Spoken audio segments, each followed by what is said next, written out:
Hey, I have a new iPad I want to talk about this week. The new 2020 iPad Pro. Yeah, like, not just like I want to talk about it, but like I acquired one. It was no secret. Um, what we got here is I had the 12.9-inch 2018 iPad Pro, and what I'll say about size is like both sizes are great, and if prices were cheaper, like you could justifiably have both sizes and do different things with them. I think that's been clear from the different years of having to pick out which one and how excruciating that decision can be. And then what I did was, because I had the larger one, I was able to sell it for more money than the new one cost to go to the 11-inch size. So I used that in my favor. And it's like what appealed about it for me. The main thing is just for 9to5Mac, the process of like writing stories and covering gaps for the site professionally. I wanted to try out LiDAR, and I did, and now I can comment on it. I mean, I actually even asked Apple first for like a review unit because they will do that sometimes. And Really? It wasn't, yeah, but it wasn't like, well, like they sent a MacBook Pro one time that I didn't even write about. It was just like experienced the second version of this keyboard, and see what you think. And, so they will do that, especially for like low key items. Like I think the iPad's in that kind of like low key category where you don't run out of units. But in this case, I mean, they were immediately replied and very polite, and, just like, it'll be a few weeks. So I decided I'll just pick one up if I can sell my existing iPad. And so I did. And it's cool. It's the LiDAR stuff. I was hoping I wouldn't be disappointed in it. Like, you don't want to have to figure out what's the difference here, and is it placebo or not? There are very few App Store apps so far that take advantage of it. There's some cool concepts on, like you'll see on Reddit, some apps in progress or some concepts. But you can use Apple's like sample material on their website where you can preview objects and do that.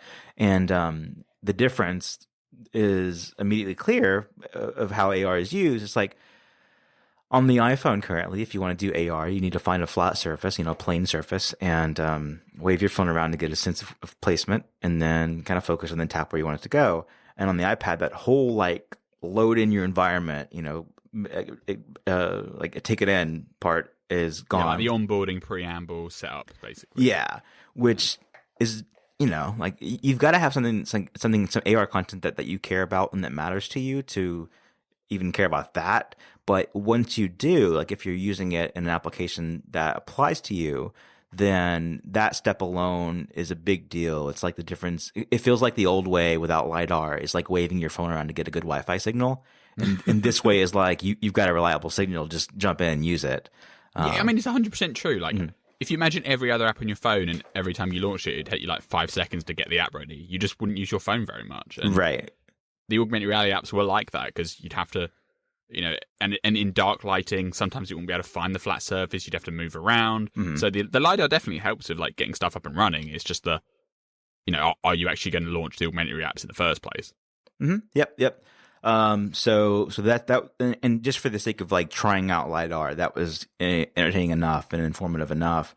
But then there are some apps, like I covered an app today called Pocket Rocket that just launched on the iPhone, and it's basically like a SpaceX rocket launch tracker, so you can see past SpaceX rocket launches and then upcoming launches, and then they've got really great designed models of all of SpaceX's rockets and spacecrafts, and you can see them just like in the preview view on the phone in 3D or with ARKit, and all of a sudden I've got an interest in mind with space, and then an application using ARKit where now I'm like, oh, I'm really digging this feature. I was doing this thing where I actually have like a model rocket on my desk, and I look at it and I put the same rocket in AR next to it, and the $4 app is much more detailed and responsive to the environment than, the $140 plastic model rocket. So that was pretty cool. During the beta process of that, they had an iPad version as well, because it was like the iPad version or the iPhone version just, set to run on iPad. And they didn't want to release that. And so, because they want to like have an actually like designed for iPad version.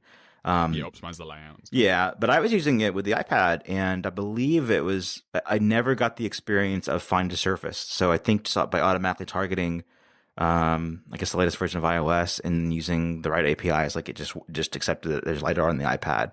I can explain that. So if you're using the ARKit framework, which basically every AR app on the App Store is, it can automatically take advantage of the LiDAR sensing for the room environment and working out the flat planes without requiring a code update. The framework can just see you're on newer hardware and adjust accordingly. Sure. What the apps have to update for is to integrate the more advanced stuff, like the scene geometry and the big meshes of the rooms and stuff, which is the kind of things you've been seeing prototyped on Twitter. That came obviously with the LiDAR scanner, and that requires like new API that you have to like opt into and adapt to. But the basic room scanning on every AR app on the store will be instantaneous, the same experience you get with like the Measure app that's pre-installed on the new iPad. Yeah, it's like there's no calibration required. It's just you just start using it. And so I was using the Pocket Rocket app with the iPad in the test light version, not caring about like the layout and everything, but just using the AR part of it. And that gave me a really good sense of like an actual application I care about of LiDAR and AR on the iPad. And I didn't touch the iPhone version very much for that reason. And then it went away. I had to make sure when it launched, like, am I crazy or was there an iPad version? It's like, yeah, we want to do a proper version in the future. But and there's a few apps I think that Apple's mentioned in their coverage. Like I think the Apple arcade game Hot Lava will have an update that uses LiDAR on the iPad. That's cited for later this year. Yeah, so. And then Sharp or Shaper 3D with no E in Shaper, the C Anatomy 2020 app, and the IKEA Place. I've got those all downloaded just so in the future they'll work. And some different ones too. But I was happy. Like and again, like only justifiable because of my role in like trying this stuff out and writing about it. But it's fair to say if you weren't the journalist that you are, you wouldn't upgrade from the 2018 model. That's right. And I was still any normal person would not, because the 2020 iPad's fine, right? You get a small spec bump on the processor, you get the ultra wide camera, and then you get the LiDAR scanner. That's basically all that's different there. And it's just like a small 18-month bump up of what was already a very good iPad Pro.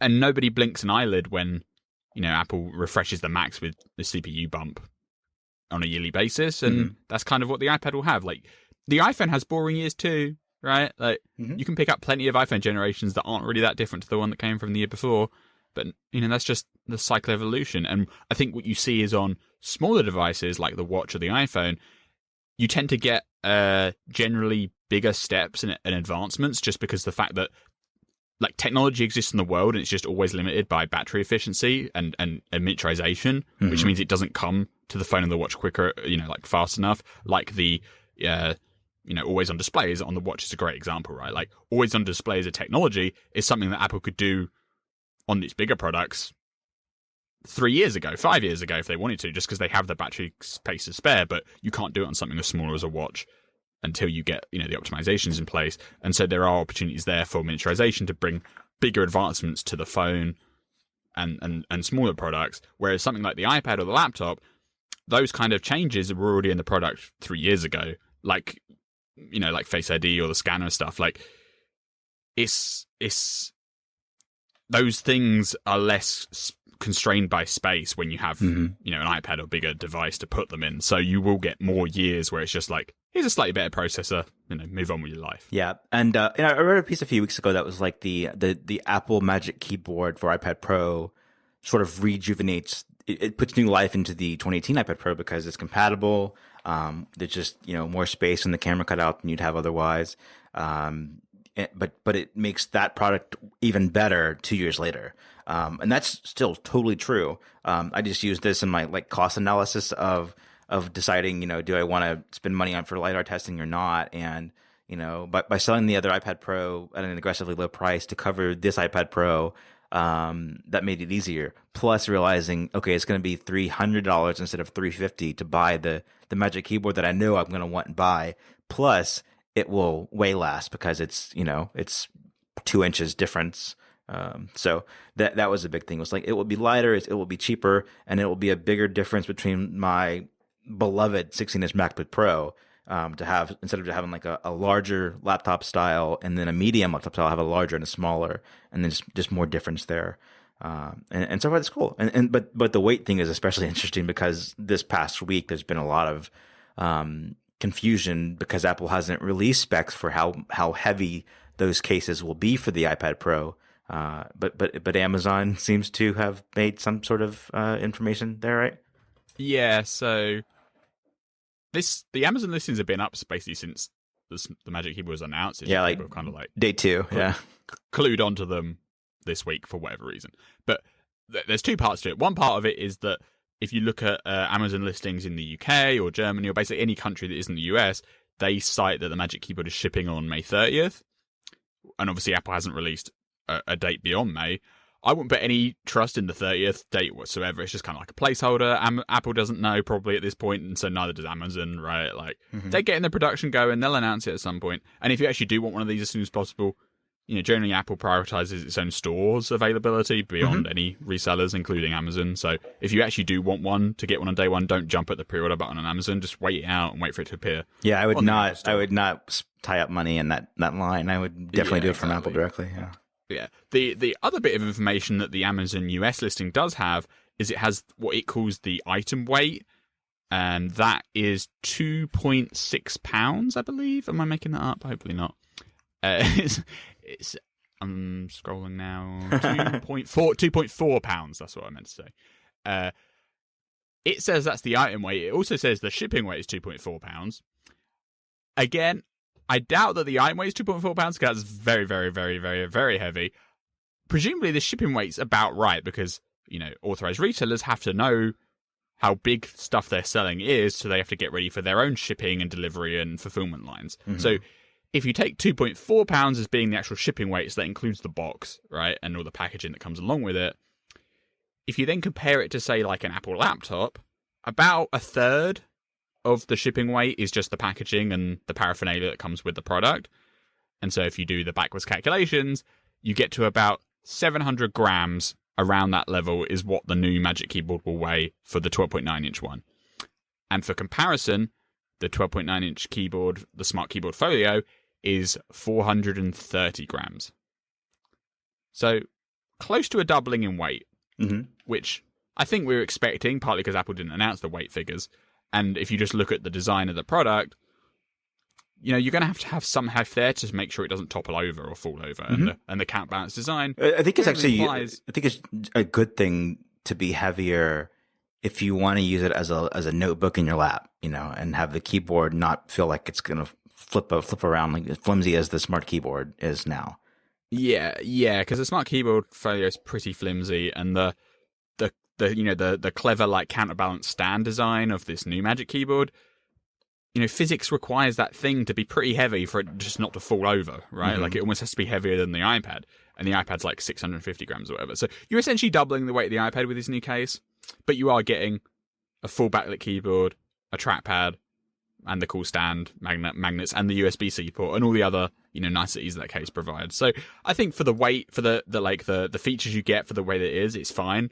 But yeah, if you are used to your current iPad Pro in a Smart Keyboard Folio, your hands are going to have to readjust and your thing will be a bit heavier when you're walking around with it. But I don't think it's a big deal. I don't think it's like a showstopper by any means. Yeah, we talked about this before, but I just love the idea I love actually doing this, having the iPad with no other accessories, like maybe just the Apple Pencil, if that, and using it as a bare tablet in your hands.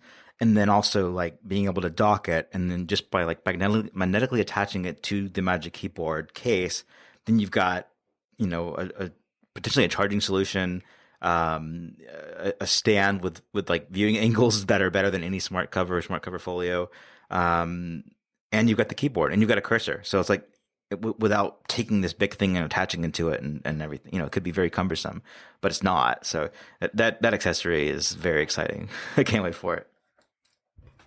And then the other kind of like little tidbit we saw about the iPad Pro this week was in a security white paper. Yeah. It turns out that if you put your new 2020 iPad Pro in an MFI case, and so that's one that has the little magnets in that make sure the screen turns off when you close the case, that will actually trigger a hardware disconnect of the microphone. Yeah. Which is now very clever. Now that everyone stays home all the time and like the days have lost all meaning, I've found myself working at different hours of the day and like taking breaks throughout the daytime part of the day.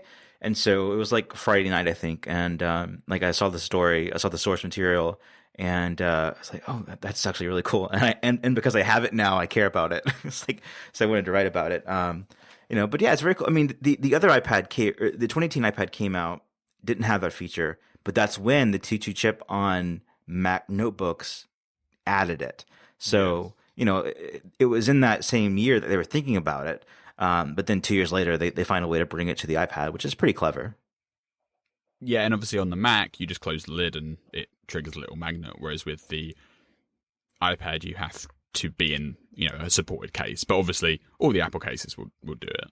Yeah, I mean, I'm sure they could have figured out a way to physically do it if you press the power button, like it just reacts that way, without having a case required. Yeah, maybe it probably has like reliability issues because if you have like a little thing you depress and it, because obviously the power button doesn't stay depressed when you click it. Yeah, it would have to. It would have to like jump into a spot and then come back again. So the amount of mechanics there probably aren't reliable enough for them to like connect to literally the microphone doesn't work if this breaks at all, and then that has loads of support costs associated with it. Whereas I'm assuming the way that this implementation does work is the little magnet just permanently raises something, which then makes the wires not connect, and shorts the circuit, and it doesn't work. And we didn't learn this from like the iFixit teardown, right? Like that, there was no sign of changes there. It's just from Apple's yeah, I mean, it's probably security quite document. a small part that is probably easy overlooked. But I would love to see like super close footage of this happening inside of the iPad and like see what visibly changes. It's probably a lot more boring than you think it is. Yeah. Like you probably can't even like notice a difference. It will just be like some tiny little wire that moves like a millimeter when there's a magnet near it. That's probably what it is. That's what I want to see though. I am curious, in the documentation they say that it worked with Apple MFI certified cases. So, smart keyboard, folio, smart cover, Magic Keyboard when that comes out. And then other cases that Apple rates as MFI certified. I was curious though, because I can physically fit my 11-inch iPad Pro in the 11-inch iPad Pro Smart Keyboard Folio that I had before when I was like flip-flopping sizes. And, the only thing that happens is it obstructs half of the camera, or it obstructs the LiDAR part of the camera at least. And so it kind of like sticks out. But I wonder if the cases going forward are designed with this magnet in mind, or if it's the process is happening now too with my old case. Yeah, I think the Folio has the magnet in it to turn the screen off when you shut it, right? Yeah, it definitely does. Yeah, just a matter of placement. Probably works. Yeah. I should ask about that. I'm sure it works, but it'd be curious if it didn't. So it could be like the magnet's like not in the right place or a different place. So.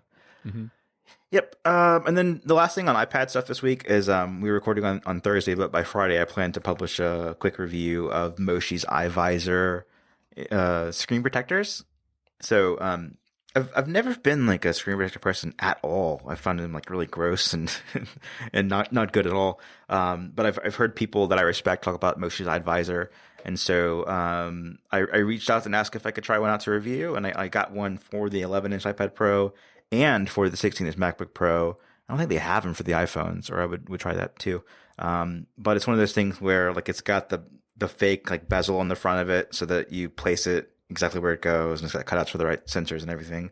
But it was easy to line up, and I think if you're a matte display person, then this will appeal to you. If you're not like, I know Mayo, you're not a matte display person, then I'm a screen purist. Yeah, then you find it disgusting. But if you're a matte person for displays, then this is a really good product. And something that I found is that if you're like, it's one thing, and I think like light mode, it's still not perfect where you've got that little bit of rainbowing effect and like bright lighting.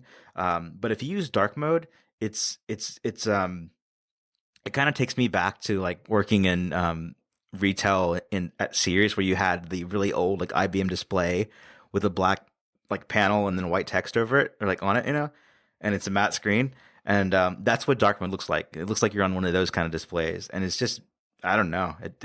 It's definitely like not as nice, like I guess, but it's something about it feels just like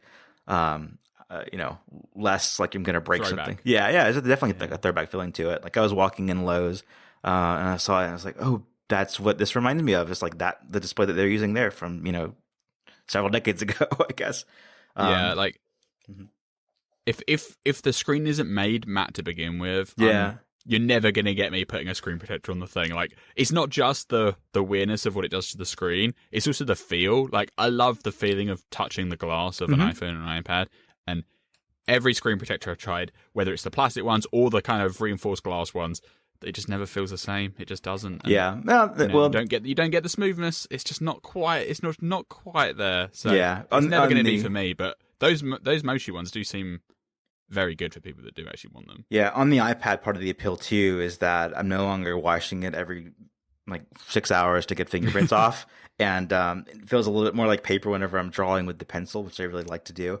And then on the iPad, the MacBook, I don't touch the screen, but I would always find like where I adjust the angle of the display, fingerprints around the edges, and I don't see those anymore. I still wash the cover off, but not for the reason of like, oh, there's fingerprints everywhere. So it works. And the MacBook version reminds me of when Apple made matte displays on MacBooks. I wish they did. I'd purchase that option.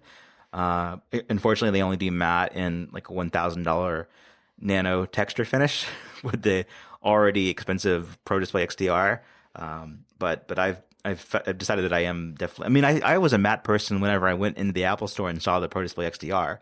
And I saw the matte one first, and I was like, "Oh yeah, this is what I like." And I saw the glossy one, and I was like, "No, if I were to get one, I would have to go with the matte version instead." We are sponsored this week by Pillow. Getting a good night's sleep is underrated, but with a little help, it can be life-changing. Pillow is an all-in-one sleep tracking solution to help you be more aware of your sleep patterns and discover what might be affecting your sleep quality. If you have an Apple Watch, tracking your sleep is as easy as wearing it to bed. Pillow will track and analyze your sleep automatically. One of Pillow's most loved features is the ability to get a detailed heart rate diagram of every sleep session.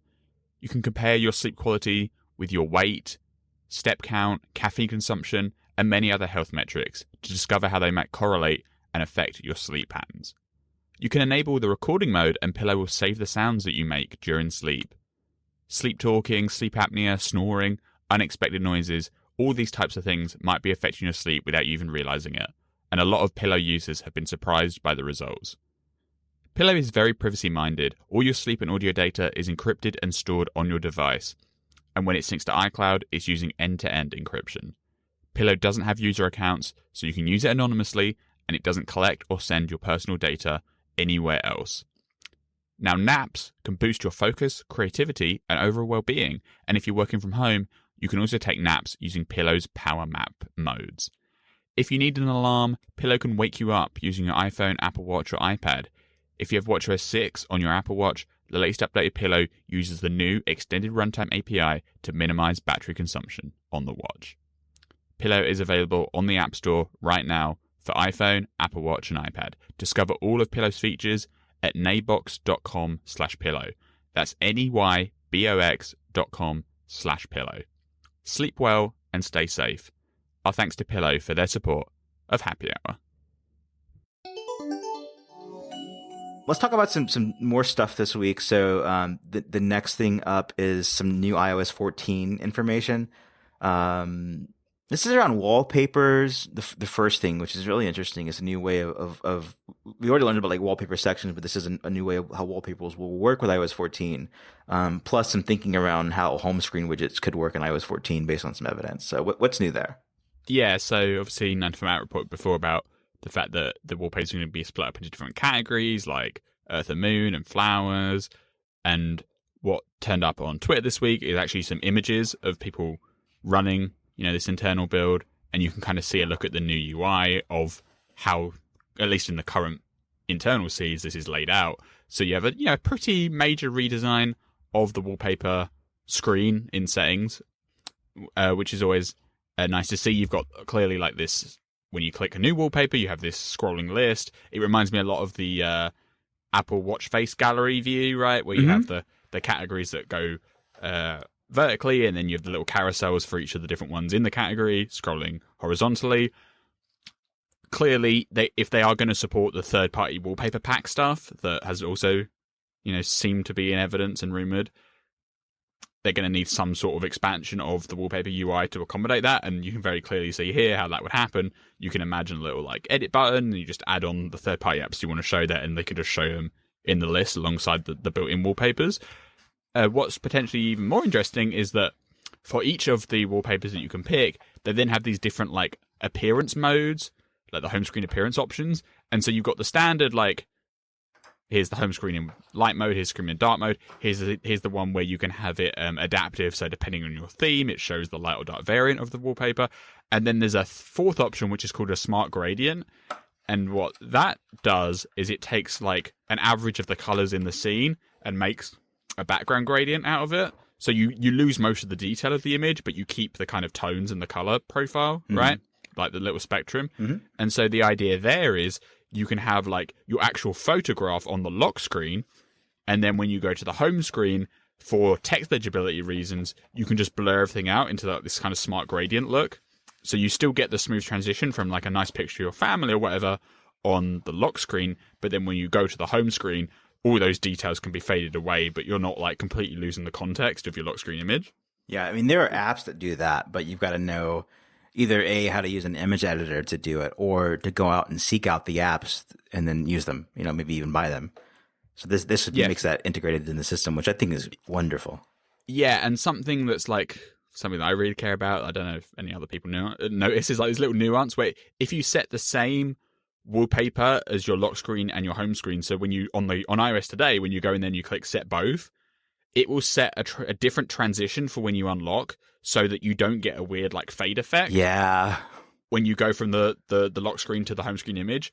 Whereas if you use a third party thing where you have different images for both sections and the system doesn't know about it, it has to do this weird transition that doesn't look the most elegant thing in the world. I mean, people make do with it because I see loads of people with different lock screen and home screen images, but it sets me crazy.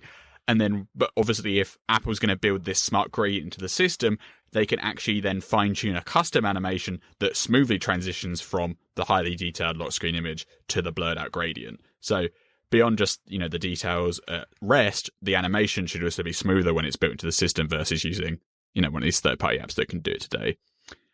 And one of the reasons why you might want a less detailed background is the discovery that it seems like Apple's developing the ability to put widgets, live tiles, whatever you want to call them, on the home screen itself next to and intermingled with app icons, rather than the current status quo of them being stuck on that kind of page zero list. Or under, I guess now it's haptic touch or a long press. Yes, or when you bring up the context menu thing, yeah. And so if you have a gradient background, that allows you to have a more neutral backdrop for content-rich widgets, right, that might have a lot of text in them or different images and stuff. And so you don't want a distracted wallpaper. So those two features definitely synergize. Whether the widgets actually come to fruition and actually ship, we're not sure yet. I think it's about time for them to do some sort of expansion there. When we're hearing all the rumors about iOS 13 is going to have a home screen redesign for the iPad, everyone's getting so excited about widgets. And then they announced iOS 13, and they did a very small half step in the right direction by letting you show the widgets strip on the first home screen. In landscape. Yeah, only in landscape. And it's still stuck on the left over there, and you can't mix them in, and it's only on the first homepage. I think there's plenty of scope for them to make the home screen more dynamic. We've already heard about them, working on some kind of alternate list view, which I think some people have taken the wrong way, because some concepts I've seen for the list view, it completely replaces the home screen grid with this list mode, which I get why people are getting that idea, because it's similar to what the Apple Watch does. The way I imagine the list view on iOS 14 is it's kind of like a replacement for that page zero interface, and maybe there's a button that switched between widgets and Today View and just a list of apps, so it's kind of integrated into the Spotlight experience, right? Not just a wholesale, you don't want the grid anymore, you just have a list. I don't think that's what's going to happen, but we'll see. But widgets are definitely something where I think it's time for them to make just that grid of apps more, more interactive, more dynamic. And they have the limits of the system today are, well, the iOS calendar can show the current date and the iOS clock can show the current time. And I'm sure they'd have some limits where you can only have like 2 widgets per page, or the widgets have to be certain sizes, and they'll make it look nice. And maybe there's some good concepts we have on 9to5Mac where it reminds me a lot of what the Windows phone interface used to look like, with all their like live tiles and the little squares flowing around. So you'd have like preset sizes of widgets where you'd have like a 1x4 column and then like a 2x2 block. And in a way, a 2x2 block is kind of like a live icon. It's just, twice as big in both directions. And you could drag those around and the icons would move around it. So I think there's clearly ways that Apple could add widgets to the system without too much like design problems. And I think the modern processors are more than capable to support it. And as we've seen in iPhone 11 series, they definitely have like surplus battery life that people want to use, if you see what I mean. Mm-hmm. And widgets and that kind of dynamicism is something that Android users have been able to take advantage of for a very, very long time. And, Apple always picks from that pie when they're ready to do so. That's right. I don't think there's anything like alien about bringing widgets to the main like grid experience. No, especially on iPad, and then even on iPhone, I can see it. The first discovery we had of this, like my first reaction was, can we find any evidence that this is only on the iPad? Because, I don't want to report that it's going to be on both, and then we learn that it's only on one. And because they did the pinned today view or pinned widgets view on the iPad, I could see them saying, look, widgets on the iPhone are only on the left side of the screen and then within the app when you do haptic touch. But if they do it on the iPhone too, I don't know. I mean, I've got a pretty religious about my home screen setup and it being just 2 pages, one of the apps I use the most, and then one of apps in alphabetical folders by category. So I'm not sure if I would do it there, but definitely on the iPad, like where there's so much more space that's just not doing anything.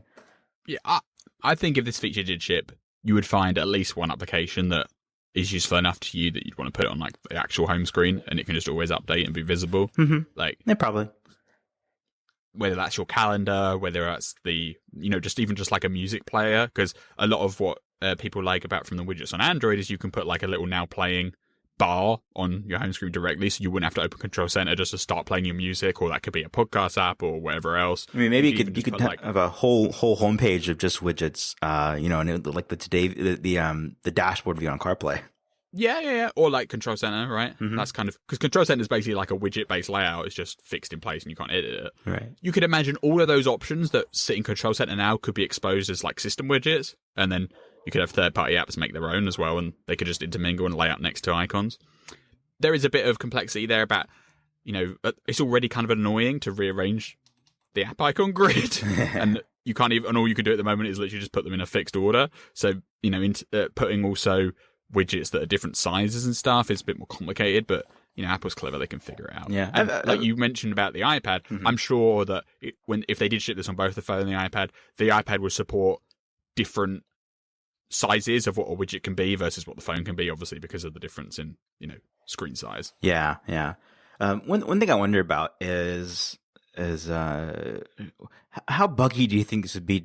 How big of a change is this in such a way that it would make the OS buggy during the beta period, like very buggy, because it's Springboard. It's like the way that you navigate through apps on your phone. So like it's not just a buggy app; it's like a buggy everything, a buggy like first page. And then also, is it a big enough change that they've got to get it right to even put it in the beta version in June? We see it based in December, but do you think there's potential that this could be a thing where it's such a big undertaking that it was tried and then it's just definitely not even going to ship this year, so to put it aside? Yeah, it depends the scope of the thing, and it also depends on how long they've been working on it, right? Like it's not a problem that no one has ever attempted before, and we see plenty of shipping implementations going as far back as like Dashboard on the Mac, right? And that was first introduced in 2005. So the technology is definitely the technology is definitely like there. If Apple only decided, we're going to do this in November, which I highly doubt, but imagine that was the truth for a minute, and then they only start working in November, and then they had disruption to engineering from coronavirus and all that jazz, I could definitely see it just being shelved for another year round. If they've been working it for a longer period of time and it's in a decent state, they can ship it. I don't think it's anything that's like poses such a big technical challenge for them that it would be out of the question. Obviously, what the evidence that we've seen in the build so far does suggest that it is, relatively early, but we can never quite know whether the build that was actually currently shipping was including all of the stuff that they've been working on stuff. So we don't know for sure, right? Exactly what state of existence it's in. The fact that they did put the widgets kind of on the home screen last year at least shows me that they have a willingness to do it. Sure. Even if it was just for the iPad only, right? And they decided, it's kind of stupid how we can only put widgets on the first home screen on this very, very corner of the left. What if we just let people drag it around a bit more, right? And just selfishly, I think it would be cool because, like, I ship an app called Daily Dictionary, which has a widget which shows you the word of the day. But, from everything I can see from my stats, engagement's pretty low because people just forget to swipe to that home screen and see it very often. Whereas if people wanted it, they could actually, in this new world, just put it on their home screen directly, maybe instead of the app icon, right? So it would be like the same size or, twice as big as the size, but you actually see the whole word and the definition, and you can click on the widget to open the app if you wanted to. And you can imagine that kind of scenario for a calendar app or a messaging app or a photos app. Like, imagine if you could just have like a little like photo slideshow on your actual home screen. All right. And you tap it and it opens the photos app. Or you'd have the music playing bar. Or you even have like recent tweets show up or something like that. And yes, people can go overboard. There will be people that use it too much and do crazy stuff. But I think in general, the App Store kind of works itself out in that way. And, as long as they don't make it easy to do, completely wacky rubbish, which, Apple, they won't. In fact, if anything, they'll make it so constrained people will just be asking for more the moment they introduce it. But but that will keep it perfect within, like, the Apple aesthetic of iOS. Thanks to our friends at Smile Software for sponsoring Happy Hour this week. Save time typing and boost your productivity with Text Expander. Text Expander helps you manage everything that you type repetitively. Email addresses, phone numbers, common message replies, and more. You just turn the things you type into reusable snippets to access them time and time again. Your snippets can be simple, like a phone number you always need to remember and to write down, or something more complicated like a long form with fill-in fields and automatically calculated dates. Text Expander works everywhere you type, from word processors, email apps, messaging apps, spreadsheets, web apps, just everything. Text Expander goes beyond simple find and replace. You can customize your reusable snippets with fill-in fields and pop-up lists. You can quickly stamp out an invoice with easily editable fields to change only the bits that need to be customized for each individual. If you've ever written something twice, there's a good chance you can work smarter and use a Text Expander snippet instead. It's not just about automating repeat work. Reusing snippets ensures consistency in your messaging. And Text Expander is available on macOS, iPhone, iPad, Windows, and Chrome. And Smile Software is running webinars every month to help you get up to speed and make the most out of Text Expander. There's online tutorials aimed at beginner, advanced, and team levels. Again, unlock your productivity with Text Expander. Listeners to this show can get 20% off their first year subscription. Visit textexpander.com/podcast to learn more and sign up. That's textexpander.com/podcast. All right, let's talk about Apple Clips. There was a new version of the Apple Clips app, that like the video editing app, but that's not this topic. This topic is about something similar to something that Google did on Android a few years ago. And my pal Matt Birchler tweeted that he's interested in this. He uses Android off and on to sort of see what it's like. And Google's feature was called App Slices, I believe. And from what Matt said, he doesn't have any experience with seeing that actually used in the wild beyond like just the early examples of what could be done. I was going to say, I don't think it's used very much. Yeah. So too bad that Slices is already gone because we can't call these Apple Slices or Apple App Slices. It's just too bad. But they call it Clips because it's part of an app. Describe how it works from what we can see so far. Yeah, and again, Clips is just the current name. The final Apple changes the brand names for that stuff very late in the game, so it might come out as a different name. There's still hope for Slices. Yeah. It would be quite funny if they called it Slices. They probably won't. What this feature is, like the Android App Slices feature, is essentially like a lightweight way for an app to ship a small part of their application that you could open with a link or you could open by browsing the web, rather than having to like download and install a full app, wait for it to load, click on it, put in your login information, then finally get to the content you're browsing to. And when Google was like previewing this 3 years ago, their like direct demo was like for games. So you could basically click on like an advert for a game and it would immediately launch like one level of the game that you could play about with and act as like a little preview. And then if you wanted to go further, it would then download the full application, or maybe while you're playing the preview level, it downloads the full app in the background. And this clips feature for iOS sounds very similar. It would, allow a developer to offer some kind of like interactive and dynamic slice of an app, even if the app itself isn't installed. It probably will integrate with the QR code reader. So since iOS 11, you can hold up the camera app to a QR code and it will scan it and show you the link that's behind it, or the phone number, or the action that you want to perform. And with iOS 14, there should be a way for a developer to register with that system. And so if you hovered over a QR code in the wild, it could immediately launch like an app experience directly and almost instantaneously. It's kind of like AMP, but for web, AMP for websites, kind of like that, but for an app. And not terrible. Right. And people don't like AMP a lot, but there's, the complaints about AMP are a bit different to what the app experience would be, because AMP kind of like closes down the open web experience, whereas the app slices, the clips, they can just be integrated into the OS because Apple manages the whole stack. I mean, one application of this that I can think of is like relevant to my use has been, especially on the iPad, I'll use Apple Maps and I'll look at a business listing, and to see more information, you'll need to download the Yelp app. And I don't want to have the Yelp app on my iPad. I don't love the Yelp app that much, but to like tap a photo and see it larger, you need the Yelp app. And so that's the Yelp integration in Apple Maps. And then there's some integration with like OpenTable and things like that, and it's gotten better over the years, but there's definitely like semi-integration that then requires you to have the app installed. And this can be the solution to that, and so much more. Yeah, and it's kind of a way to because generally, if you can let a user try something, they're more likely to download the full thing, rather than just being presented with a download screen. And, networks are pretty fast these days, but downloading and installing an app still takes time, and those seconds count. If you want engagement, those seconds count. Like, there was a study done years ago now where it's like, if a website takes 8 seconds to load, people are going to, more than half of people are going to click away from it before it finishes loading, and then they're going to click on something else instead. And that same rule applies to apps too. If it takes 10 seconds to download an app, the amount of engagement you get on a slice that can download in half a second will be way, way, way higher. And, we've kind of seen some of this, like with the extension API, but that relies on the app already being downloaded to the system and it just exposing a very small amount of it in a different place in the system, whether it's like the share sheet or the widget view.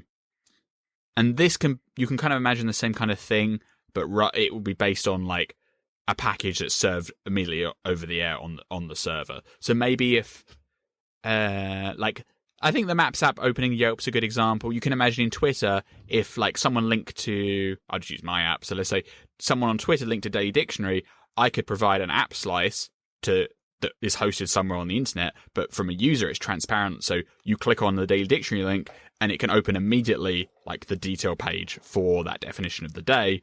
And then maybe in the top right corner, it will say install full application. So kind of what people kind of use mini mobile websites for today.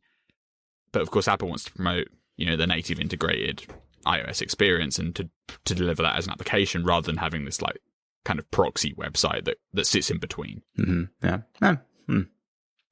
Yeah. I mean, we've seen the feature's been available on Android for a while and it really hasn't got much adoption. But the Android market, a lot of those features never get adoption. That's just reality. Like Apple has a much more persuasive messaging to people where they can ship a feature to millions of people all at once and actually get developers to respond to it and to implement it, especially in this kind of like augmented reality world. If the slices can like deliver an augmented reality experience, because already you see the things where you have like the USDZ files and you can tap on them from Safari and immediately see them in your space. But using your Pocket Rocket example from earlier, if you were like browsing the Pocket Rocket website and you were like, this app kind of looks cool. but you click one button and immediately like actually try out maybe one rocket from the application and, you know, hold it in the room and see the extra stuff that the Pocket Rocket app overlays on top and that kind of, you know, visual audio experience. I think you'd find that the Pocket Rocket developers got a much higher conversion rate on people actually downloading the app from visiting the website if they could be that kind of live preview stuff. And so I think there's scope for it to do it. And we've already heard about stuff like the Gobi app, which we talked about a few weeks ago, which is, you know, the augmented reality app that's in development that's supposedly going to be a stock app on the phone soon, or maybe it'll end up being integrated in the camera. But that's also based around QR codes. So you can see synergies here where like you scan a QR code and then that downloads a slice of a full augmented reality app so you can actually render the scene right away without having to wait for, you know, a 2 gig app to download. So yeah. I think there's potential here. I wouldn't call it like groundbreaking, and just from our current outsider's perspective today, something like home screen widgets would have a much higher impact on end users. But, you know, App Slice is a pretty nice feature that will be used in places, right? It'll be used selectively. Yep. The QR code scanner within the camera app, I'm seeing more and more people know it's there. Just this past week, I left home to donate blood, and I couldn't make an appointment online. It didn't work for me. And so when I went in, they said, "Do you have an appointment?" I said, I do not. I could not make one. And they said, "Okay, take out your phone, open your camera, scan this, and then go to the webpage." I was like, "Okay." And this was an older person, you know, so. And it wasn't that they were telling everyone who came in to do that because most people had an appointment. It was just, you know, that was knowledge. So I found that to be impressive. And I've seen more examples of that too. So yeah, that's cool. And I imagine like with signage and everything, then this, like if it's like a restaurant's app or something, then you can promote that, or like a delivery app that a restaurant supports, then you can have signage that's like scan this code, get the preview of the app and then go from there. So cool. Yeah, like if you put a QR code on the menu in the restaurant and it's like, You hover over the QR code, you immediately see a preview of the full app, and it gives you like a little discount voucher or something, and then top right, it just says install app. And so you can actually get on with your meal while also promoting the application underneath. Yeah, when I worked in the Apple Store in 2011, there was a very bad period I did not like. That was like, if you're one of the people who are managing either side of the accessory wall, like you're the person who finds someone to check out, you know, there's no registers and they're all lost and confused, not understandably, and the process was supposed to be when you take their item to purchase for them to purchase, you say, "Do you know about the Apple Store app?" And then you say, and the idea was you tell them about it, they download it and install it and put in their credit card information, and then the goal there is you don't need me next time. You can check out yourself for most items that aren't serialized. But it was a long process, and it wasn't a big hit rate for me. It was like you'd download it, you'd get it like opened up, and then when you get the credit card, it's like, no, I don't have the one I want to do, so never mind, just let me pay for the old-fashioned way. But that's an experience that could maybe benefit from this sort of thing, you know, where you've got just a bare amount with some quick setup, and then there you go. So. Yeah, or if you had like a video, like imagine you were downloading, you saw like a link to a Hulu show on Twitter, and you wanted to like watch the show. Well, Hulu could provide a slice where you just tap on it, it loads enough of Hulu to actually show the video for 10 minutes, and then you can, you know, download the full app and subscribe from there if you want to. Like, there's a lot of like promotional opportunities and marketing opportunities. Beyond that, I'm not so sure. Maybe the augmented reality scene stuff has legs, but we'll have to wait and see what, you know, Apple's vision for this is. Yep. To know for real. All right, let's talk about a new app from developer David Smith, and it is called Watchsmith, which is a really clever name for an Apple Watch app from David Smith that you use to tinker with your watch face. I love that bit. He was my guest on this past episode of my 9to5Mac Watch Time podcast. We spoke for like 90 minutes about basically the app, and which I found to be relieving, because when I got to the point to write the review of the app, I was around 1,000 words and had so much more to say, but luckily it was all in the episode. So you can listen to that podcast episode and learn much more than what I can put in 1,000 words on an article. But basically, like, you know, when I was taking pictures for the app, I was like, this is kind of a hard app to show, because ideally you never see the app Watchsmith, because the goal of the app is to have complications on your watch face that change throughout the day, and ideally complications that you'd already use, but just scheduled throughout the day. And so the app lets you create, you can use a complication for the app Watchsmith, but then program that complication to change anywhere from, like once or twice a day to up to 24 different times throughout the day. You can have one complication per hour. And, and it actually works. So there are a few limitations, like, it's not every complication under the sun. It's got to be one that Watchsmith can support on its own. But there's a lot of customization for how you want to style your complication, if you want to use a unique font or the system font, and what the colors will look like. So it's very useful. And in my use case, when I was trying to, at first it was like a big learning curve for me, because the iPhone app itself is, once you get it, you get it. But until you realize how the system works, it's kind of overwhelming. It's like there's all these hours around the dial of a watch face and icons and arrows and everything. But once you realize how it works, it's like, okay, so I want to have a complication that's on from midnight to 5 a.m. I put that here. I want to have one from 5 a.m. to 8 a.m. This is that. I want to have a default complication that if I don't have something set up, it goes to that for empty hours. And you can kind of create the dream scenario of, like, I want to see the weather in the morning, my work schedule at work, and then I always work out in the evening, so I want to see my activity rings in the evening before bed, and all that from one complication that changes throughout the day. And you can pull it off with this app. You can't do things like, if I go to the gym, show me, activity rings, things like that, location. It's all based on time. But if you have a routine that is sort of typical, then you can kind of program it out that way. And once I got the app, because there was a learning curve, like just from using the iPhone version, it's like, oh, now I get it. I was really blown away. Of like, it's a third-party app. You can't do everything that you want to do if it was like a system feature, but it gets you pretty far, and it actually works. So I've got a review on 9to5Mac. Again, it's hard to like show the app, so you've really got to read into the details. But it even has, one of the questions of what is the complication. One of the big questions is, what does the complication do whenever you launch? You tap it. If it's a complication for 4 different apps, what happens when you tap it?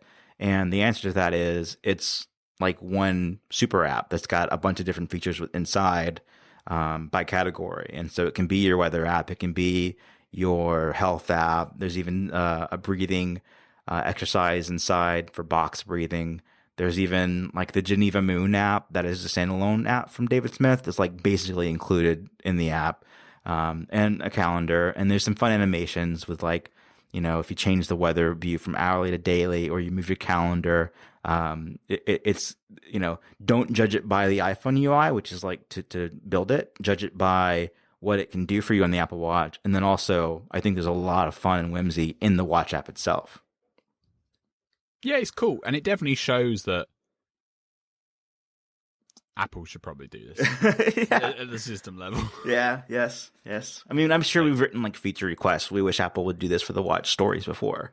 Yeah, and it's really not hard leap to see from the current complication system on the Watch to, if you go into the Watch app on the iPhone, to have like an advanced configuration screen where you can set different complications to show up in the same slot at different times of the day. Mm-hmm. And whereas for Watchsmith, the nature of the beast is that David Smith has to implement every single feature that everyone would ever want into one application just to be able to show the data snippets. Yeah, and you can't use activity rings. So you can use them, like you can show them within the Watchsmith app, but years ago, whenever he made Activity++, I was in the test flight beta, and it had activity rings like on as part of the look of the icon, and or maybe it was even like a version of that, but it still rings.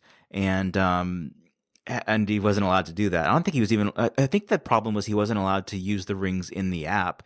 At least in Watchsmith, you can, but he had to rely. Apple has very like precise rules about how the activity rings iconography can be used, mm-hmm. and it can't be used in like, well, it's kind of an arbitrary rule, right? Like yes. Most of the App Store review guidelines. Yeah. But in general, Apple only wants you to show the activity rings in very select circumstances where it's like, this is the exact data coming from the health app, and any indirection, you have to use a third-party visualization. Yeah, and so for Activity++, between like I've submitted it to the App Store to actually being able to release it, he had to go from using, the rings to this bar system that was the same colors, but it wasn't the rings. So that was like as close as he could get without it being not approved.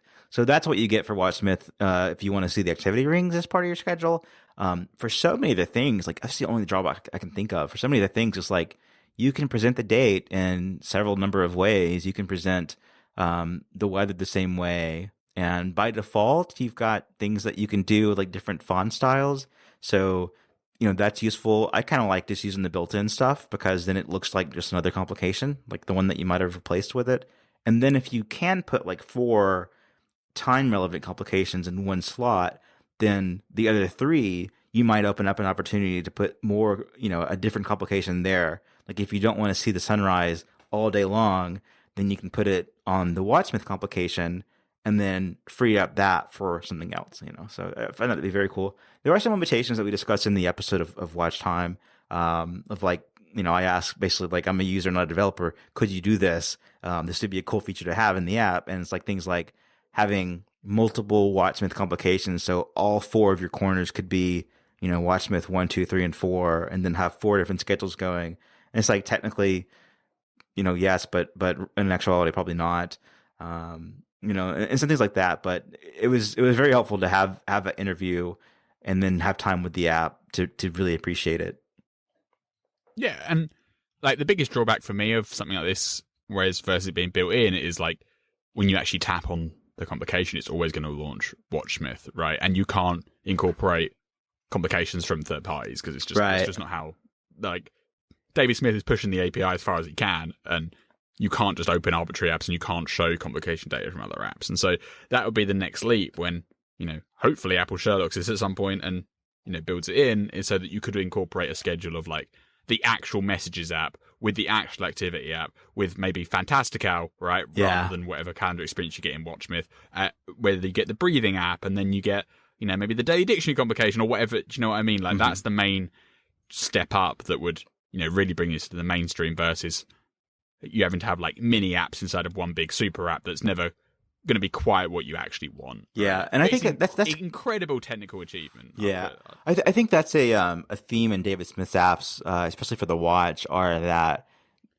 he wouldn't need to make them if Apple just supported if Apple had already built a feature in, and then the goal. And he's quite open about that, right? Yeah, he's like making stuff that he wants Apple to build. Yeah, it's like I want this to be Sherlock so that I don't have to make it and can move on to the next thing. But until then, like he's looking at things he wants to do, and then he makes an app for that, for it. But yeah, totally. Like if WatchOS 7 had a dynamic complication system, especially if it was like based on time and location, they could do that easily. They could have they could have all 4 of your complications, or as many as you have, change on a schedule. Whereas Watchsmith can't do that. So I think that's the goal. Is like, yeah, Apple, do this. This is showing you that there's demand for it. And in the meantime, this is the way to do it. Yeah, for sure. Yep. And I mean, they already have like automation UI in the Home app. It wouldn't be too far of a stretch to kind of copy that thing into like the Watch app and just have it for complication slots. Mm-hmm. Yep. So that's Watchsmith. Do listen to the episode I recorded with the wrong microphone, which will be apparent. And some people were like, well, if you've got the 16-inch MacBook Pro, it has studio mics on it. That's no problem, right? And well, a couple of things there. I was talking into the right microphone, but recording with the one in the opposite direction. And in a room that is, can be echoey, so it was not the ideal scenario for that. And then after like a few minutes, the fans kicked on, and I had to like read a manual on an audio editing app I have to learn how to like sample the fan noise and then remove it throughout the track, or else it was just going to be garbage and not releasable. But yeah, check out the episode and definitely check out the article. I think they're both pretty good looks at what the app does.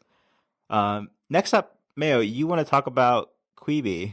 And I will let you, because I don't know about Quibi. Yeah, very briefly, right? So, in this whole age of the streaming wars, you've got the big guns, you've got Netflix, you've got Hulu, you've got Amazon, you've got Disney Plus, you've got Apple on, a solid footing, but they've got a ways to go. There's this upstart VC-backed company called Quibi, which has raised about $2 billion to date, and they've got some pretty big names on the kind of like headstone. They have people from Game of Thrones, they have Liam Hemsworth, they have Chrissy Teigen, they have Chance the Rapper. Basically, Quibi's done what all these streaming services are doing and given these celebrities a lot of money to make content exclusively for them. The thing about Quibi is it's a standalone app, whereas all these other major services, apart from like Netflix, have alternate businesses that and like the TV stuff's kind of an offshoot, right? It's kind of not the core focus, but they want to grow into new areas. Quibi is straight up. This is all they have. They have to make money directly, and so their gimmick is that, or their kind of twist on the streaming service world is that their videos are only up to a maximum of 10 minutes long. So each episode is a maximum of 10 minutes, and they have this kind of gimmick where you can rotate to landscape and or portrait, and you can technically get different video feeds depending on whether you're in portrait or landscape. And the idea is premium video content that you can watch like while you're waiting for the bus, or you're in a coffee shop, or you just need something to do for 10 minutes. And more than like competing with, the likes of Netflix or Apple TV Plus, it's more like they can compete against YouTube, right? So rather than going to YouTube for a 10-minute distraction, you'd open the Quibi app instead. And Quibi, the name stands for quick bites. So you get quick bites every single day. And their kind of programming schedule is they have about 50 shows out at launch, and they release an episode every single day. So every day you get like a 10-minute bite of an episode. And they have I'd say they have about 5 dramas of like high profile dramas, right? With, pretty good production value. But the length of the overall show is only about a dozen episodes. So that's basically like the equivalent of like a 2-hour movie, but you get them in like 10-minute chunks day by day. And then the other like 85% of their catalog is these random like reality TV stuff. I made a joke on Twitter that Quibi is like what you'd get if you had a streaming service where every show was made by the producers of Planet the Apps, because it really kind of does feel like that. They have some weird concepts on there. Like they have a show where it's about home renovation, but all the homes they renovate are from serial killers' houses. It is odd, right? Personally, I don't really think they stand a chance in the scheme of things. I don't think their content's good enough to battle with the big guys. The 10-minute thing is kind of wacky. I'm like, most of their other content that isn't those high-profile dramas, it's like, I just feel like this stuff would be on YouTube anyway, and why am I paying for it? And then the high-profile dramas, I'd rather see on a big TV screen as like a 2-hour movie than these weird like 10-minute bites. And I don't think short-form content on its own can survive as a standalone service. Like maybe if one of the bigger streaming services had these shorts as like a subsection of their overall service, you could see them, getting some traction. But, they're trying, but I don't think they're going to get there. What I do want to say is their app is really nicely made, and it puts the Apple TV app to complete shame. Like, it's so much easier to use the Quibi app to find stuff that's in their library. It's nicely animated. It's very smooth. It's very fast. Like, you just scroll around. And that was kind of my experience with using Quibi last week. I was like, I'm not actually going to watch any content, but man, Apple's app is just so bad. Like, Quibi, you can scroll around, you can see shows. Even though I wasn't actually watching anything, basically, it was nice. It was a nice experience to navigate around and see what was on offer. When you're in the Apple TV app, it's like you're on like a clinical website made by a government wanting to submit a form. Like there's just loading screens everywhere. Everything's clunky and kind of wacky. Like, I really hope that as part of the iOS 14, WatchOS cycle, tvOS 14 cycle, that they do have like bigger updates for the TV app plan, because they've made very, very, very, very, very small steps in the 5 months since the TV app came out, since TV Plus came out. And I think it's pretty evident that they are lacking very much in the quality of the app, especially as this tiny VC-funded upstart can make a way better experience with way less money and resources than what Apple has. But for Quibi itself, I'm not sold on the premise, and their pricing model is kind of going to alienate them in the market, I think. So right now you can get a 3-month free trial, but generally you're only going to get like a 2-week free trial. And then the pricing model is it's $4.99 a month, but for $4.99 a month you still get ads. So it's a $4.99 tier with ads, and that basically means that for every 10-minute video you watch, you get like a 30-second ad at the start, which doesn't sound great. And if you want no ads at all, you have to pay $7.99 a month. And when you're at $79.99 a month, you're then battling a service that's more expensive than Apple TV Plus, Disney Plus, approaching Netflix pricing, right? Like, I don't think they can really catch on with that kind of pricing. If it was like free with ads and then, like $3.99 a month or something, then maybe I'd give it a bit more confidence. But as it stands, I don't really think they have a shot. And it's not really their fault, right? Like, all these other services, all these other streaming services that they're all in debt. and they're all just running loss leader businesses because they're all these like massive tech companies that have loads of money from other businesses. And then, Netflix is the market leader and they get, funding and they're in debt too. Like this upstart company, they're only going to be able to survive for like a year before they actually have to make profit, right? So the fact that their pricing's higher is kind of unfair because all these other companies are subsidizing their TV businesses. But from a customer's perspective, I don't think Quibi is going to get off the ground. They just need to stay afloat long enough to get acquired. Yeah, honestly, for one thing, in the run-up to the Quibi launch, one thought that would cross my mind is maybe Apple could acquire them because they do kind of have like the star power, right? In some of these shows, they have pretty big names attached to them. I can't imagine how much money they spent on getting these people to come and do this stuff, but the content is just not good enough for like the Apple for the brand that Apple TV Plus is trying to make for itself as like the new HBO, basically. Mm-hmm. The stuff on Quibi is not good enough to really add to the library. Like it feels like Planet of the Apps or Carpool Karaoke level of content, right? And it's not, Planet of the Apps and Carpool Karaoke, they're not the worst shows that ever existed. It's not like trash tier, right? Like it was fun to watch and enjoyable, and Carpool Karaoke has been renewed for season over season over season. But if you look at where Apple's showing that, they're showing that for free on Apple Music. They're not, even the latest series of Carpool Karaoke, they're not trying to brand it as TV Plus content because I think they just know that it's not high quality enough for what they want. And basically all the Quibi stuff feels either like Carpool Karaoke or lesser. And I don't think people are going to want to pay for that. Mm-hmm. Yep. All right. And then some stuff with HBO, Disney, and Apple TV. Yeah. So finally, just to round off like a little Apple TV segment, we have news this week that HBO Now and HBO Go are being discontinued on the third generation Apple TV at the end of April. We've also seen problems this week with YouTube content not loading on the third generation Apple TV. It's not yet clear if YouTube's like ending support for the third generation Apple TV or if it's just like a bug and they just can't be bothered to fix it. And that's the box that got the TV app, right? Got a software Correct. update. Yeah. So technically both the second gen and the third gen Apple TVs are not getting HBO experience at the end of the month. But the second gen doesn't get the TV app. The third gen did get updated with the Apple TV app. But the Apple TV, third generation Apple TV and older, they're like 8 years old now. They were first introduced in 2012, right? So that's 8 years of an Apple TV box. So it's quite old hardware. Unfortunately, people don't upgrade their set-top boxes very often. And there are like millions of Apple TV, third generation Apple TV boxes still in use. But I think the writing's on the wall, right? Like, it hasn't got like a meaningful feature update outside of adding the TV app for forever. Apple's clearly moving on to the tvOS basis and foundation with Apple TV HD, Apple TV 4K, and we're expecting another Apple TV to join the lineup later this year. Disney Plus is a major streaming service that will never arrive on the old Apple TV because it doesn't have an open to all app store. It's only those channels that Apple added manually, and they're not adding any more.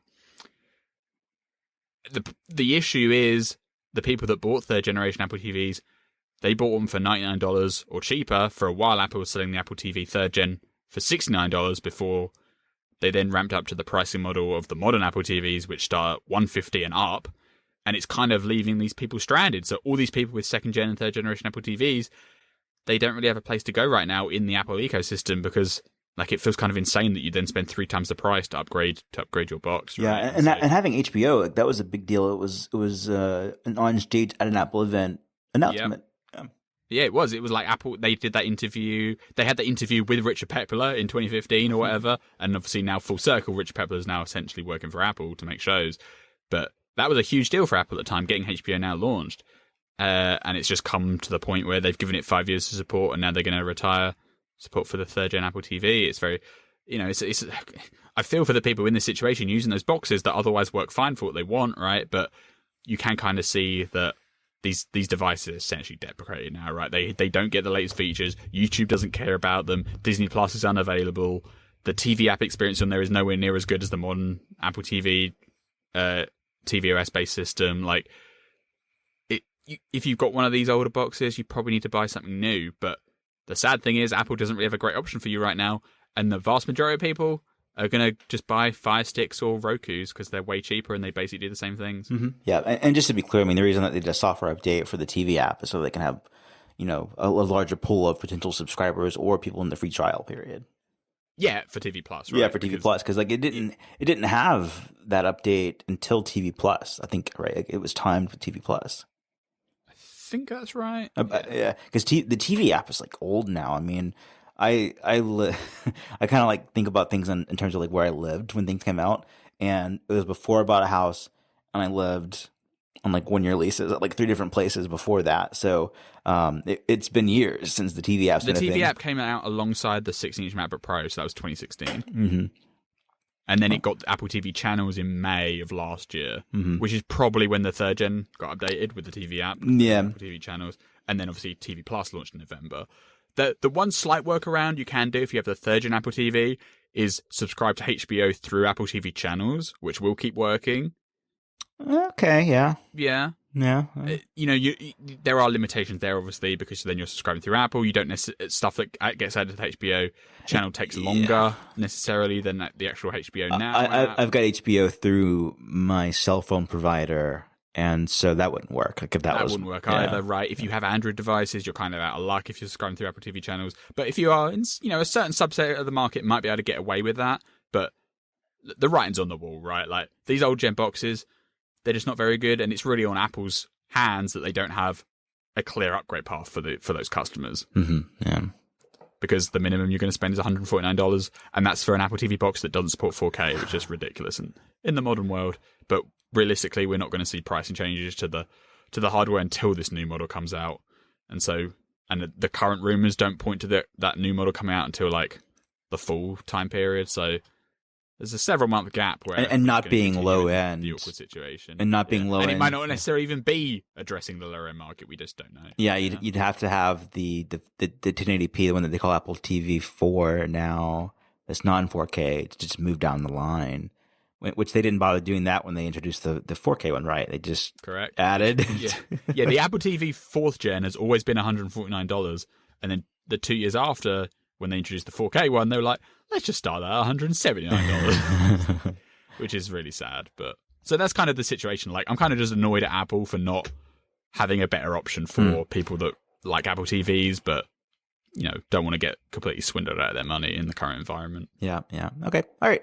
That is the Happy Hour podcast for this week. You can follow me on Twitter and Instagram at ApolloZach and read my space news and history writing at spaceexplored.com. Benjamin, you're on Twitter at BZAMayo. And you blog at BZAMayo.com. That's so nice. And if you have any feedback for the show, you can tweet at us, you can DM us, you can email us at happyhour@9to5mac.com, and we will be back next week. Bye, everybody. Bye-bye.